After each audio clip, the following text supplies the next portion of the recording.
We are on United States History, Chapter 17, Session 4, The Southern Experience of Reconstruction.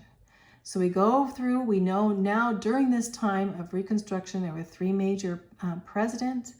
We had, well, actually four, because it started with Abraham Lincoln, who was assassinated, on to his vice president, which became president. And his name was Andrew Johnson. From Andrew Johnson, after Andrew Johnson, Ulysses S. Grant became president for 2 terms, and then on to Hayes, President Hayes, Rutherford B. Hayes, and he was actually that whole situation was a turmoil in the midst. But in 1877, Hayes would sign the proclamation, actually uniting the North and the South by retreating all military control over the military districts of the South and freeing them so that they all would become states. They all had become states, but they still had the military down there. And his big deal for Hayes was to do that, to pull the military out of the South. So, okay. The Southern experience. Now we're going to talk about the much turmoil was going on there. Lots of turmoil between the blacks and whites in the South, you can imagine. Many Southern whites were barred from voting due to the Civil War because they actually had fought in the Civil War, or they've been generals or leaders in the Civil War, and so they were barred from voting. But the slaves, of course, that had been set free were given full rights. Even though they were given full rights to even vote, and some of the whites could not vote, that was a problem. But the slaves were not prepared to vote. They were not prepared, well, prepared in life, actually. But in preparing to vote, did they really know what was going on? Well, some people said we're not prepared, but they were given that opportunity, of course. So the unwise conduct of the state governments, they were guilty of fiscal irresponsibility. That means the state governments had a lot of things going. They were irresponsible with their money. So the money would come in and there'd be frauds and all kinds of stuff in the state governments. Money would come in for, Reconstruction in that point, for helping the freedmen, and it wouldn't get to them. So there was a lot of that going on. But some money was well spent for education, building roads, bridges, and public buildings. Remember, the South had been totally destroyed, and so everything needed to be rebuilt. But much of this money, too, was wasted, and there was a lot of illegal methods used during this time of Reconstruction. There were 2 different groups of people that took advantage of this time. One were the carpetbaggers, and the other were the scalawags. The carpetbaggers were considered northern politicians that came to the South that wanted to take advantage of political opportunity. So a lot of them, the politicians, came down and they said they were actually doing the best for everything. They came down to take advantage of any political opportunities that were in the South. They were called carpetbaggers, basically northerners that were, they thought, sent to the South. Scalawags were white Southerners who cooperated with the carpetbaggers. So I always say carpetbaggers and scalawags. Here they are. Here's the South. Here's this going through here. It looked like this carpetbagger's coming down to see if he can get political control of areas of the South. Just remember that carpetbaggers and scalawags were northerners and white Southerners that cooperated with them to bring in the politicians by politically coming in and taking advantage. Also, terror tactics happened at this time. We have the Ku Klux Klan, poll taxes, and literacy tests. So terrorism was used to suppress the rights of freedmen. Freedmen, scalawags, and carpetbaggers to be removed from political action. So basically they wanted to say, the South were saying, okay, we're freedmen. We don't want the freedmen, the slaves, to vote. We're going to try to keep them from voting. And of course, we don't want scalawags and carpetbaggers from the North to vote either. So they're trying to remove them from political action. In 1872 was the Amnesty Act, and this restored the political rights to the South. Basically, in 1872, remember 1877 is when we had the Compromise of 1877 that basically said, pulled the military out and said that the Reconstruction period was over. But prior to this time, we have 1872, and this Amnesty Act restored the political rights to the South. So the South had rights now to elect, their representatives to be in the House of Representatives or in the Senate. So, but anyway, 1872 is the Amnesty Act, and now, but there would be, in certain areas, they put forth poll taxes. So what are poll taxes? Well, they're a way of discriminating, because poll taxes said that you had to pay some money to vote. Well, we know a lot of the freedmen had not the money to pay to vote, so they could not vote. So they used these poll taxes to prevent certain people from voting that would not have enough money, mainly the poor, right? Also, literacy tests. They had to be able to read. So they had to prove that they could read. So literacy tests, of course, a lot of the freedmen that were set free, they were not educated, and many could not read and write. So that would keep them from voting, right? And this would prevent not only the blacks, but some uneducated whites from voting, but mainly the black population. So these would be considered illegal. Nearly all of the South would vote for the Democratic Party and consider it the solid South. You wonder why, because a lot of the Republicans that came in supported, they were abolitionists and everything. You wonder why a lot of the freedmen and such would not have, would have supported the North, but they didn't in the South. Basically, the Democratic Party would have control of this, and they would be considered the solid South. Even up to today, a lot of the South is Democratic rather than Republican. So here we have pictures. Of course, here's the Ku Klux Klan, and they were just terrorists that came to terrorize those freedmen that were politically involved, or they didn't care, didn't want to vote, and that kind of stuff here. So it was a terrible time right there. And voter discrimination were the literacy tests and poll taxes. A reunited nation in 1877. Okay, remember that was that Compromise of 1877. So now we have the removal of all the Northern troops from the South in 1877. So Northerners, Southerners, free men, former masters had to find ways to restore harmony on their own, right? The troops were gone, and now the states would have to restore their harmony. The South had been badly damaged by war, but soon began to rebuild and recover. Remember, as for physically, they had to rebuild everything. The large plantation owners were totally ruined. Remember the plantation owners that had slaves? And their money was useless and their land was worthless. And so what were they going to do? Well, many freemen were homeless, right? And so a process that actually helped during this time was called sharecropping. And this is where a plantation owner would divide his land into different plots, and each would be worked by a farmer, which was a lot of former slaves.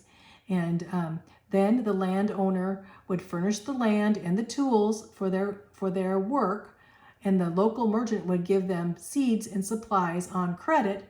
And then when they did sell, all three parties would share the profit. So the sharecropping, calling sharing, is sharing between the former plantation owners, the former slaves, and from the merchants in there. They would all come together to share, to see if they could live together in harmony. The plantation owners had been ruined and the freemen were homeless, and so this would be used in many cases to help the South. The end of Reconstruction, the Compromise of 1877 says, here it says, I'm Rutherford B. Hayes. The results to my presidential election in 1877 were disputed, and the legal winner was in doubt. Remember, he won, but it was in doubt. In order for me, a Republican, to win, a compromise was reached with the Democrats. I agreed to remove the military from the South and end Reconstruction in exchange for being president. Without military protection, though, former slaves were subject to discrimination, legal intimidation, and lynching in some Southern states. So because he removed the military, the northern military, that a lot of people would be in danger in a lot of the southern states. That's Hayes. Okay, let's talk about some heroes during this time, and I would say they were heroes. Booker T. Washington, he says, the hand, the head, and the heart. That's what he wanted to as a teacher, to say, we need to train the hand, we need to think with the head, and we need to love with our heart, right? Well, he was a founder of what was called the Tuskegee Institute, and that was an institute that was there to train those many freed men that had been freed to come to be able to have a trade, to come to a trade in such a way. So here's a picture of Tuskegee University here. These young men here is one guy that's, but anyway. So it says, no one person could be blamed for problems of the Reconstruction, but the situation might have been handled better. He said he didn't want to blame everything that happened on somebody, but he says it wasn't handled right. He said it's easy to find fault, but did the only thing that they could have done at the time. Looking back, maybe there should have been a better plan for education, he said. The ignorance of my race was used as a tool to help white men into office. Elements in the North wanted to punish the South by forcing blacks into positions over their heads, causing them to suffer in the end, driving attention away from more fundamental matters of perfecting themselves. Perfecting, he thought, was the hand, the head, and the heart. Like I said before, the hand, the head, and the heart. So here we have Booker T. Washington, very famous. He was a former slave. Let's find out. I think I wrote a little more on him. Booker T. Washington lived in 1856 to 1915. He dedicated his life to the cause of Black equity in America. And he wanted to develop high standards so that they would strive to excel. He was the most influential Black American spokesman at this time. After 1895, he set an example for all Americans to follow. The first few years of his life, he was a slave in Virginia, on a Virginia plantation. You can see how drastic, if you read his memoirs, if you read about his life, you can see there were times that he thought that he would die. He was in such destitute situation. At age 16, he enrolled in Hampton Institute there, which was Hampton Institute was for freed slaves. And he worked there. He had to work as a janitor so that he could go to school there at Hampton. And later he taught school in West Virginia, and he served on the faculty at Hampton University, and thus founded a new university called Tuskegee University. And that basic being for education of the Southern blacks too. He encouraged blacks to gain opportunity by using opportunities they already had to possess to their best advantage. So he was saying, some of the things you already possessed, let's use those things for your advantage at this time. So he went to help those that needed help. He taught technical skills. He had teachers that came in and taught technical skills, work ethic, and integrity. He wanted to make sure they had high moral character. He was a die-hard Christian, born-again Christian, Booker T. Washington. Booker T. Washington and Tuskegee. So Booker T. Washington devoted his life to preparing Black students for responsible places in society. For 30 years, he was principal of Tuskegee, and hundreds of Black Americans became successful tradesmen, and they contributed to all of their communities. So what a great foundation he set. Here's some pictures of him speaking here. He said also to have full rights under the law. So he believed that as for racial prejudice, it should be gone, and they should have full rights as citizens under the law. But, he said, political agitation alone could not make Black men equal. Property, industrial, and economic skills, along with intelligence and character, was important. So he said, we just can't take a person and just make them, be this way, but they need to be trained. They need to be educated, and they need to have character. They need to know the Lord, is what he is saying. That's Booker T. Washington. And out of Tuskegee came a really famous man. I could probably spend a whole video on him, and I think I have in the past talked about him. George Washington Carver. He lived 1864 to 1943, and he became known as the teacher when he was teacher at Tuskegee as the Peanut Man, because what he did with peanuts. He actually found over 300 uses for a peanut. So anyway, instead of waiting to get legal rights, he got an education in scientific research. He's one of the greatest agricultural scientists in all of history. So George Washington Carver was an agriculture scientist and inventor who developed hundreds of products using peanuts, sweet potatoes, and soybeans.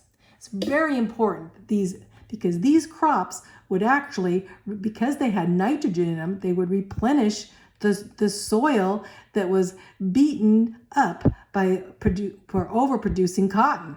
So his whole agricultural device was of utmost importance to the South. So what about Carver? You can read about his life too. He was born into slavery before it was outlawed. And Carver left home as a young age. Actually, those who had bought him taught him to read and write and such. And then he left home as a young age to pursue education and would eventually earn a master's degree in agriculture science from Iowa State University. That's where I'm from the University of Iowa State. So in Ames, Iowa. That's where George Washington Carver would earn his master's degree. And then he would go on to teach and conduct research at the Tuskegee University for decades. He became one of the greatest teachers at Tuskegee. His agriculture rotation of crops with nitrogen plants would save the Southern agriculture. He was an agricultural genius. After his death, his childhood home would be named a national monument. The first of its kind to honor a black man would be George Washington Carver. So he was very intelligent, very diligent, and he basically was one of the greatest scientists in American history. And he would save the agriculture of the South by planting peanuts and sweet potatoes, and soybeans. Before that time, peanuts were just used to feed pigs. Did you know that? Peanuts were not a great thing at all. Nobody would grow peanuts. But when he started growing peanuts, he found over 300 things you can use in making from peanuts. So what a deal. What a deal. George Washington Carver. And that's a great way of ending this. Carver's quotes. What does he say? I love some of his quotes. He says, George Washington Carver says, "Where there is no vision, there is no hope." Isn't that true? George Washington Carver had a great vision for the South. He says, "How far you go in life depends on your being tender with the young, compassionate with the aged, sympathetic with the striving, and tolerant of the weak and strong. Because someday in your life, you will have been all of these." Don't you love that? How far you go in life depends on being tender with the young, compassionate with the aged, sympathetic with the striving, and tolerant of the weak and of the strong. Because in your life, you'll be all these things. Isn't that a wonderful quote? I love it. Here's a last quote.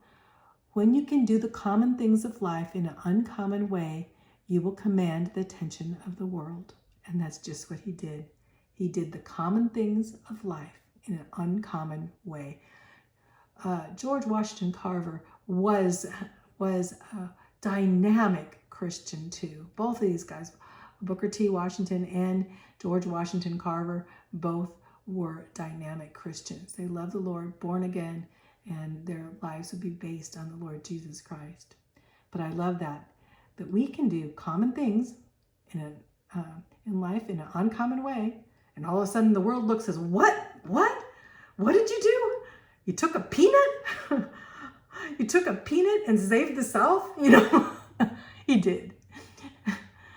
He saved the Southern agriculture by peanuts and soybeans and sweet potatoes.